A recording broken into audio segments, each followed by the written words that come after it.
नमस्कार प्यारे भाइयों बहनों, कैसे हैं आप लोग। हाल ही में यूपी पुलिस कांस्टेबल की परीक्षा आयोजित हुई थी और तमाम भर्ती परीक्षाओं की तरह या पिछली जो भी भर्ती परीक्षा होती है उन्हीं की तरह यह भर्ती परीक्षा भी विवादों में आ गई। कारण क्या था? वही एक कारण रहता है कि पेपर आउट होना, आंसर्स का परीक्षा शुरू होने के पहले ही लोगों को मिल जाना। अब इसकी क्या सच्चाई है, क्या झूठ है, वो परमात्मा जाने, वो तो जब जांच होगी तब समझ में आएगा। लेकिन फिलहाल खबर यह है कि पेपर लीक के आरोपों की जांच को आंतरिक समिति एडीजी की अध्यक्षता में समिति का हुआ गठन, जांच रिपोर्ट के आधार पर आगे कार्रवाई होगी। और देखिए दूसरे अखबार की भी कटिंग देख लीजिए आप, पुलिस भर्ती पेपर लीक के दावों समेत परीक्षा के सभी पहलुओं की जांच के लिए समिति का गठन। तो कुल मिलाकर बात यह है कि समिति बना दी गई है परीक्षा के सभी पहलुओं को जांच करने को लेकर। कारण क्या है? क्योंकि बहुत सारे अभ्यर्थी कह रहे हैं कि परीक्षा का जो पेपर है वो आउट हो चुका है पूरी तरह से, उसके आंसर पूरे के पूरे 100% आंसर पहले ही बहुत लोगों तक पहुंच चुके हैं और ऐसे में गलत लोग परीक्षा पास कर जाएंगे और गलत लोग सरकारी सेवाओं में आ जाएंगे। वहीं कुछ लोगों का यह कहना है कि इसको एडिट किया गया है, इसके टाइमिंग को एडिट किया गया है और जानबूझकर ऐसी खबरों को वायरल किया जा रहा है। ऐसे ये वो लोग कर रहे हैं जिनके पेपर जिनका अच्छा नहीं गया है।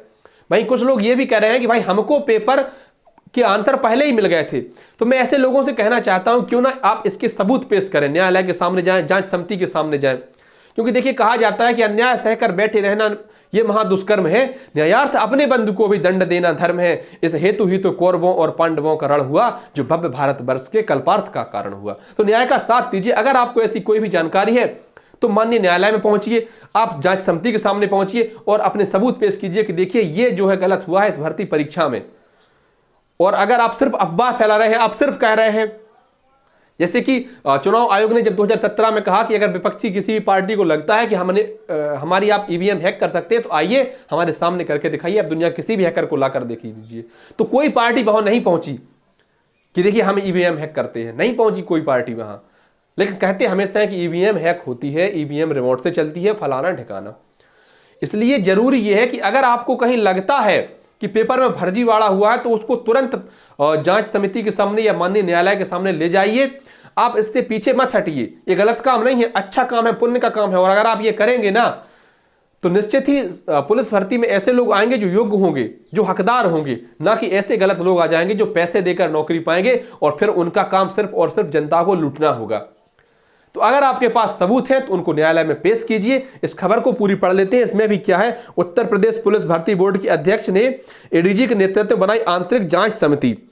जांच कराना बहुत अच्छा फैसला है और जांच होनी भी चाहिए। लखनऊ सिपाही नागरिक, अच्छा मैं एक और जानकारी आपको दे दूं, आरओ भर्ती परीक्षा को लेकर भी ऐसे ही सवाल उठे थे तो यूपीपीएससी ने एक वेबसाइट जारी कर दी है और जिसमें अगर आपको जो भी आपके पास सबूत है, जो भी डाउट है, आप उस पर अपलोड कर सकते हैं, आप उनको पहुंचा सकते हैं, तभी वो जांच अच्छे से कर पाएंगे।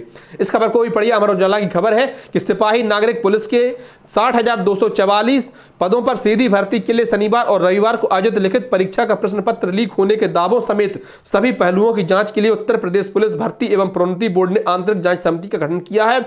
भर्ती बोर्ड की अध्यक्ष डीजी रेणुका मिश्रा ने एडीजी सदस्य सचिव के नेतृत्व में समिति का गठन कर स्पष्ट किया है कि समिति आगामी परीक्षाओं में सुधार के उद्देश्य से गठित की गई है।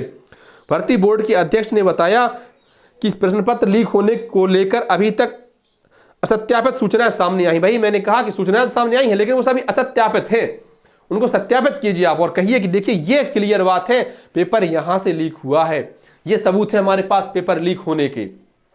जो लोग ये कह रहे हैं कि टेलीग्राम पर या किसी पर टाइमर अपडेट करके, टाइमर को एडिट करके पहले का समय उसका सेट करके जो है सेंड कर दिया और वही स्क्रीनशॉट वायरल किए जा रहे हैं। तो वहीं कुछ लोगों का यह कहना है कि हमको वही पहले ही पेपर मिल गया था और जब जांच होगी तो निश्चित ही दूध का दूध और पानी का पानी हो जाएगा। जो गलत है वो उस पकड़ में आ जाएंगे और फिर यूपी पुलिस की कार्रवाई तो जग जाहिर है ना। तो अगर आपको जहां भी लगता है कि इस प्रकार से इसमें फर्जीवाड़ा हुआ है, सूचनाएं पहुंचाइए। ये सूचना ही तो पहुंची उनके पास कि हमें लगता है कि जांच में परीक्षा में फर्जीवाड़ा हुआ है, जांच कीजिए। तो विभाग को जांच कमेटी बनानी पड़ी। ये स्टूडेंट पावर है, युवाओं की शक्ति है।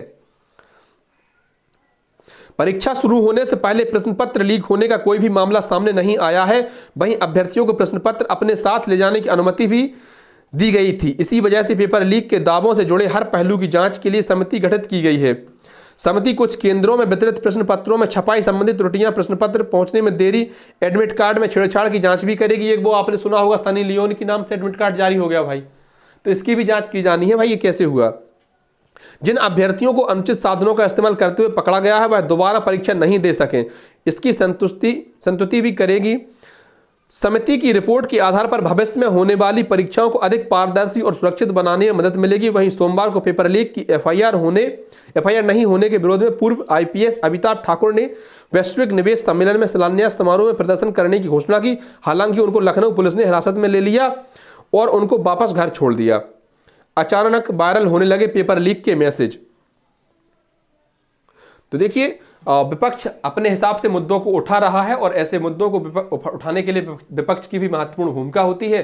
तो विपक्ष अपना काम कर रहा है, सरकार अपना काम कर रही है जांच समिति बनाकर। क्या सच है वो तो सामने आ ही जाएगा।